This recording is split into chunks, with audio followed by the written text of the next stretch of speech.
All right, hey YouTube, how you doing? It's Max. So in this episode, I'm going to be showing you, I guess, a new quest that I was working on. So I'll probably start just by showing you the quest, and then I'll kind of walk through the creation steps, I guess. Probably won't go too in depth in the creation steps, but at least I'll show a little bit of the behind the scenes. So if we go into the game, this is going to be the quest. So this quest is it's a simple resource collection quest. Um, you pretty much have to get a cake. It's gonna take place entirely on this farm. You can talk to this girl. You can kind of interact with some of the things out here, but you can't go into this into back down there. Other levels of the farm quite yet. So if you talk to this, it says it's locked, no trespassers allowed. If you talk to this girl, she says, "Hey, my daddy owns a chizard ranch. Uh, do you know what a chizard is?" And you could say, "Yeah, of course I know," or "No, what's that?" And if you say, "Of course I know," then she kind of boasts about, or she kind of um, is disappointed that you know about chizards because she seems very proud that she knows what a chizard is. And if you don't know what a chizard is, then she points to the creatures, which are these black circles in the behind the fence, and there's a little walking animation, so she kind of moves away from the player, points, and then moves back towards the player, and kind of pretty much just discloses some lore about what a chizard is and pretty much how most animals can only breed within their same species, and this is something that's kind of been genetically modified by people, basically a modern day dinosaur. So just kind of like some um, I think it's like interesting when there's like lore kind of like peppered in throughout the world. So that's kind of the idea there. But we haven't started the quest yet. In order to start the quest, we got to go in here and talk to Thomas, who is one of these are all NPCs that were kind of created in a previous episode when I was creating a bunch of NPCs. And he is basically saying that it's his daughter's birthday, and he'll let you use resources on the farm if you agree to help him. So you agree to help him. He unlocks the gates. Need to change this uh, color of the font. Currently, it's like this because I have it set to enemies that are, I guess, enemies that are noted in text will be red, and items will be yellow, but I'm not sure why this one's not yellow. So I'll have to go in and check and see what that's all about. But they pretty much gives you the three ingredients you need to make a cake. You need the bushnut, you need the pot of flour, and you need the chizard egg. And this is very similar to a quest in RuneScape called Cook's Assistant. Um, is basically what I used as sort of a template to kind of create a quest. Um, so you leave and you see the gates are now open. She doesn't really change anything. You can get the bushnut before you start the quest, but if you harvest the bushnut, you get the bushnut. You can go into your items and see the bushnut in your items. So you'll need to collect these items in your inventory. The wheat's also very easy to get. You pretty much just pick up the wheat, and you can't move, but you can kind of, so this could be like maybe a maze in the future. It will grow back eventually, but could be an interesting mechanic for like some sort of dungeon or something. See, and then you can't move back. And even if you kind of get caught in here, you can just sort of pick up more wheat. So right now I have um, like 5 wheat. So wheat's going to be a very cheap resource that you don't really need a lot of the time.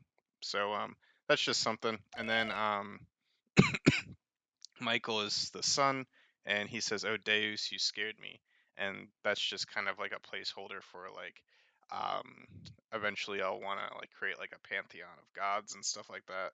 So instead of saying "Oh God," just to kind of give it a little bit more flavor, he's like, "Oh Deus, you scared me," and then thought you were my pops, hiding out the wheat field, kind of basically just avoiding doing chores.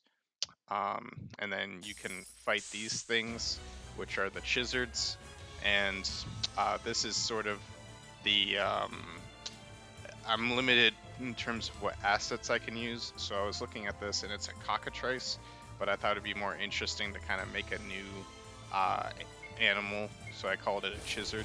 Right now, it's super easy to kill. Always drops eggs, just for the sake of this quest tutorial. And if we go to Thomas, we can give him the chizard egg, and we can give him the bushnut. And you can ask him, what else do I need to get? And he says you still need to get the flower, but you've gotten the bushnut and you've got the chizard egg. So we haven't completed the quest yet.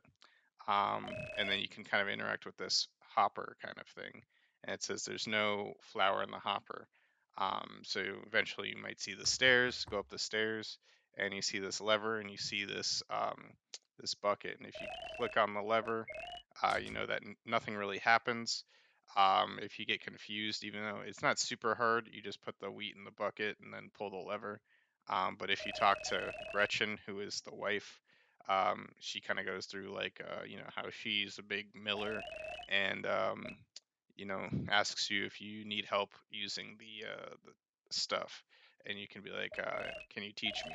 And she'll say first you get the wheat. Ask Thomas first because he doesn't like thieves, which is kind of a nod back to the whole gate mechanic and needing to open that before you can get to the wheat.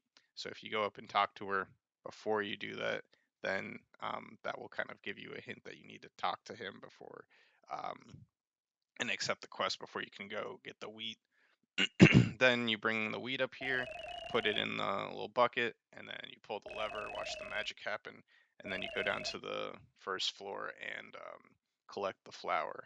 So if we do that, we put the wheat in the hopper, and then we pull the lever.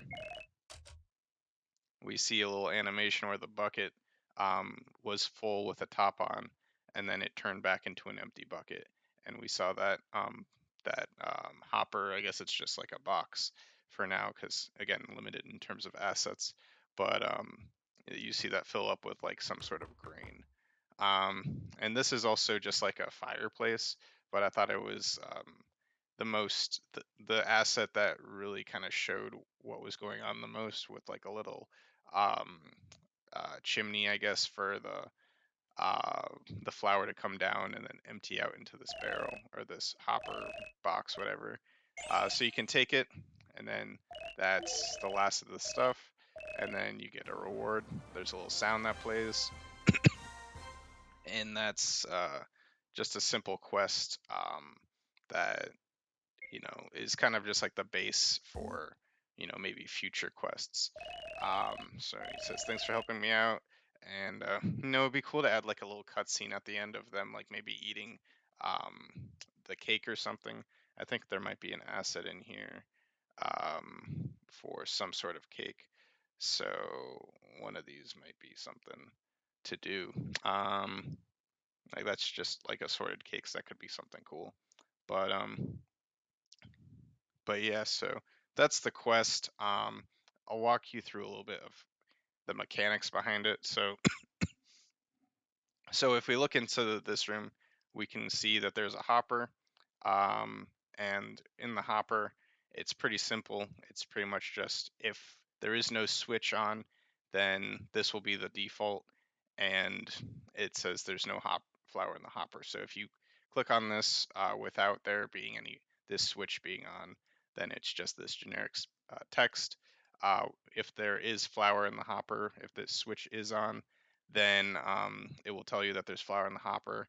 Would you like to take it? Yes. Plays a little ringtone thing. Sound effect gives you another kind of note that you take it, you get one item, and then it turns this switch off again. So that will, turning the switch off makes it so that you can't just continuously get flour endlessly just through one grain. And you can see that the image kind of changes to toggle with this switch, so it informs the player what the status of what they can do with this box.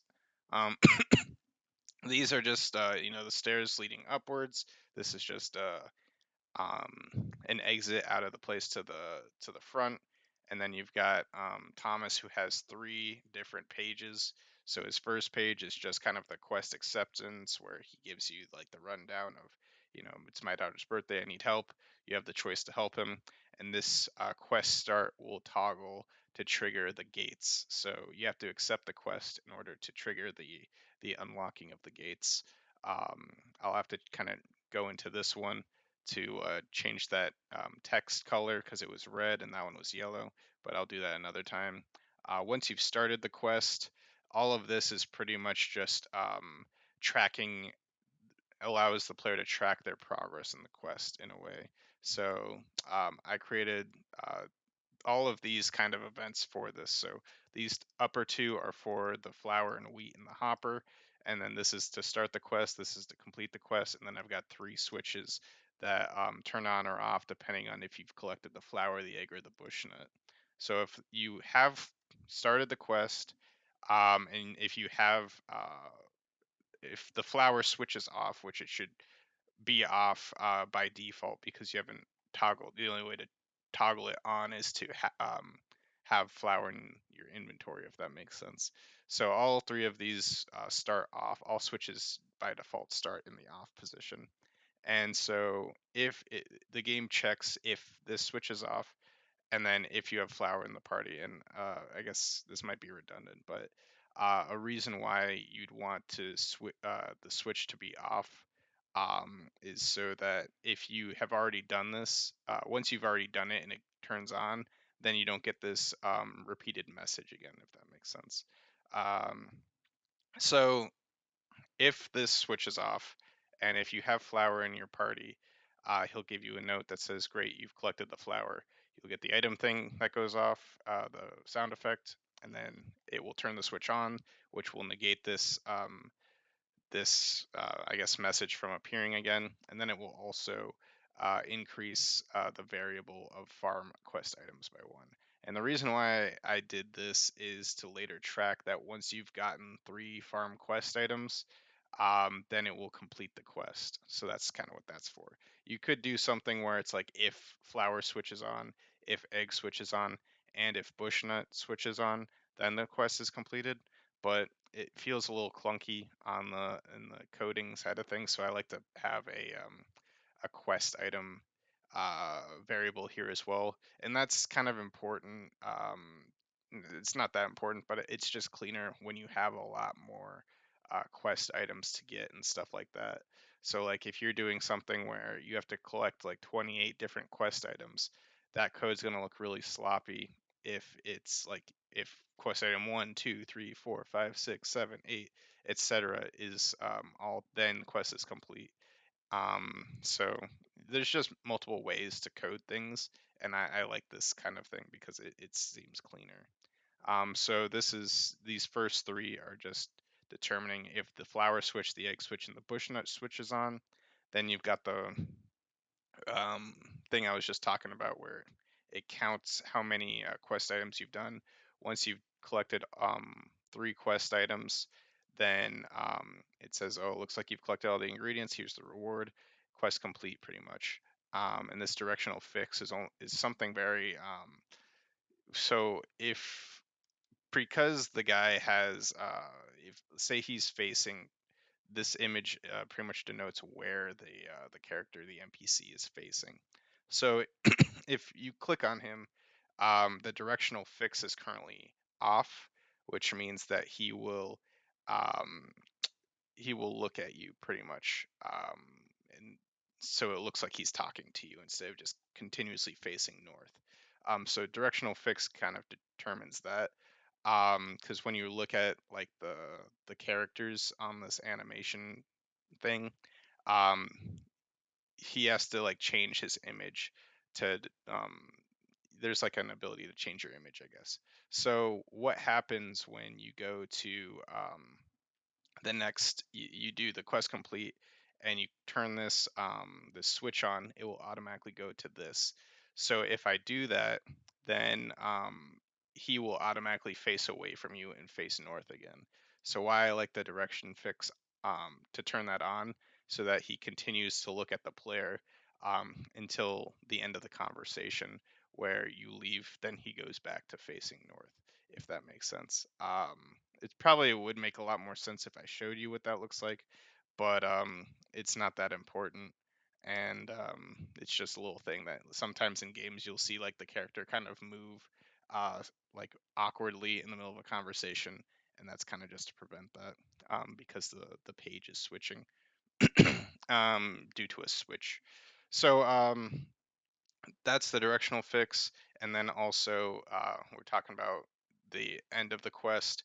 If you don't have, like, say you're still on page 2 and you're still looking for ingredients. If you don't have all 3 of the quest items, then it will ask if you need any help on what you still need to get, since there isn't like a visual marker at the top of the screen or anything that tells you what you need to get. You can ask him and he'll be like, well, you've already collected the flower, or you still need to collect the flower, depending on if the flower switch is on. Same with the egg and the bushnut. So that's pretty much all first floor. Second floor is pretty much just, you can talk to Gretchen, who's the wife, and she pretty much just, it's a yes or no. Do you need help? If you need help, then she'll teach you how it works. If you don't need help, then she'll just be like, oh, you're a smart kid or whatever. The hopper, pretty easy as well, 2 pages. Pretty much it just says it's empty. Would you like to place wheat in the flour? If the party has wheat, then you can do the whole thing where you put the wheat in the thing. It deducts 1 wheat, plays a little sound effect, and then it does the wheat in the hopper switch, turns that on. If you don't have any wheat, then it will tell you that you don't have any more wheat. And then page 2, you see the icon kind of change from an empty bucket to a closed barrel. And it pretty much will just tell you if you click on it again that there's already wheat in the hopper. The lever, also pretty simple. Pretty much it says, do you want to pull the lever? Yes or no. You can always pull the lever. So even if there isn't wheat in there, you can still pull it. But depending on if there is wheat in the hopper, if this switch is on, then it will it will change the switches of, is there flour in the hopper? It will turn that on. And flour in the hopper is this thing down here. So we'll turn that on, switching that to the other image with the grain in it. So you can go and collect it. And then it will turn wheat in the hopper off, which is this one. So it will go from the closed barrel to the empty bucket, if that makes sense. So that's pretty much just the trigger for switching these two, um, and playing with that kind of logic. So that's inside the place. Outside the place, we've got these gates. These gates are pretty much just it's locked, no trespassers allowed. And then once you start the quest, it will remove that. So that's what those are. The bushnut plant, pretty simple. 2 pages, has like an image with flowers on it to show that it's ready to be picked. And then when the bush is empty, then it's in a reset and needs to respawn. And I have it set to 600 ticks, so I forget the equivalent of how many seconds equals a tick, but I'm pretty sure ticks are a lot quicker than seconds. So yeah, I think like 60 seconds or 60 ticks is like a couple seconds instead of it being a minute. So it's pretty quick, relatively speaking. But pretty much it just there isn't really an obstacle or barrier. Just you want to harvest it, and then you say yes or no, and you harvest it. Then it goes to the respawn. The little girl's pretty simple too. She pretty much just tells you about the chizards. The chizard animation, or the chizard event, it's all pretty simple stuff. This is all uh, simple quest design, very bare bones, but pretty much it's a icon that moves around. Also have these. I'll show you real quick. So you can kind of set these markers on the map. So 33 means that these NPCs can't travel beyond it. So I have them moving freely in here, but they can't go beyond these 33 markers, which contains them in these areas. And trying to make it so that they're not blocking anything, like blocking these things. which is why it kind of extends into here a little bit. So the chizard guys cannot go into there, and then this guy, while he can kind of block you in, you can just kind of dig yourself out with the wheat. So figured I'd explain that. Um, into this, it's pretty much just a basic start battle. If you touch it, and if you win, if you win or escape, it turns the switch on. If you lose, then it does the common event defeat, which teleports you back to Manaheim, I think. And this is the same respawn as the bushnut, where you just wait 600 ticks and then it resets. So it's good to, I think, have like that respawn so that when the battle's not over, you're not directly on top of it again, and it doesn't automatically send you into another battle. And then there's the boy, very simple. He just says the same thing no matter what happens. There's no trigger that changes what he says. The wheat is very similar as well. I made a common event for wheat just because there's a lot of it, and the common event is pretty much just would you like to pick some wheat? Just because if I wanted to change any specific thing here, I wouldn't have to go into all of them to change it, since there's 16 of them or something, 32 actually, I think, of them. So that's just common events are really nice to have for those kinds of reasons when you have a lot of stuff. Um, I think that's all the stuff on the map. Pretty much the enemies, I use the chizard guy, and that is right here. I didn't do anything with his stats. I just gave him drops an egg, so that's how you would get the egg. And then kind of with the troops, just kind of made a troops thing for him as well. The items just kind of added a materials section. So these are just kind of some generic items. So I added bag of flour, chizard egg, and bushnut. And I think the reason why bag of flour didn't go up is because I said pot of flour in his text box. So that's why it didn't turn yellow. So that's kind of, I guess, the solution to that mystery.